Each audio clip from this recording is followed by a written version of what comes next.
பொதுவாக இலக்கியம் நமக்கு எதை சொல்லுகிறது என்று நாம் பார்த்தால், இலக்கியங்கள் சொல்லுவது வாழ்வியல் நுட்பத்தை சொல்லுகிறது. வாழ்வியலை பற்றி நீங்கள் கதைகள், கட்டுரைகள் அல்லது திரைப்படங்கள் இவைகளெல்லாம் வாழ்வியலை பற்றி சொல்லும். ஆனால் வாழ்வியல் நுட்பத்தை இலக்கியங்கள் சொல்வதை நம்மால் பார்க்க முடிகிறது. இப்ப கோபம் அப்படின்னு வச்சுங்க. கோபம் கூடாது அப்படின்னு எல்லாருமே சொல்றாங்க. சேர்ந்தாரை கொல்லி சினம் என்று சொல்லுகிறார்கள். ஏன்னா சினம் ஒருவனுக்கு சேருகிற பொழுது அது அவனையே கொல்லும் என்பதைத்தான் சேர்ந்தாரை கொல்லி சினம் என்று பொதுவாக சொல்லுகிறார்கள். திருக்குறளிலே 531வது குறள் இருக்கிறது. அந்த குறளை நீங்கள் படித்து பாருங்கள். அந்த குறளை சொல்லுகிறது, கோபம் ஒரு மனிதனுக்கு எவ்வளவு கூடாது, அந்த கோபத்தினால் அவனுக்கு என்ன தீமைகள் ஏற்படுகிறது என்பதை நாம் பார்க்கிறோம்.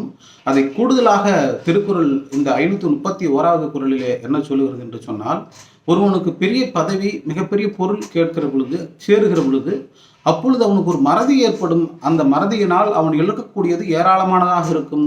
அது எதை விட கொடியது என்று கேட்டால், மிகப்பெரிய சினம் கொண்டவனாக இருக்கிற பொழுது எந்த அளவுக்கு அவனுக்கு இழப்பு ஏற்படுமோ அதே அளவு இந்த மாதிரியான செல்வமும் மிகப்பெரிய பதவியும் வருகிற பொழுது அவன் மறதியினால் ஏற்படக்கூடிய அந்த நிலையும் இந்த பெரும் கோபத்தினால் ஏற்படக்கூடிய நிலையோடு ஒப்பானதாகும் என்று சொல்லுகிறார்கள். எனவே சினத்தை கூட எவ்வளவு அழகாக சினம் கொண்ட மனிதனால் ஏற்படக்கூடிய அல்லது சினம் கொண்டவர்களால் அவர்களுக்கு ஏற்படக்கூடிய துன்பத்தை தன்னுடைய இலக்கியத்தில் வாழ்வியல் நுட்பத்தை சொல்லிக் கொடுப்பதுதான் இலக்கியத்தினுடைய வேலையாக இருக்கிறது என்பதுதான் இலக்கியத்தினுடைய சிறப்பாக இருக்கிறது.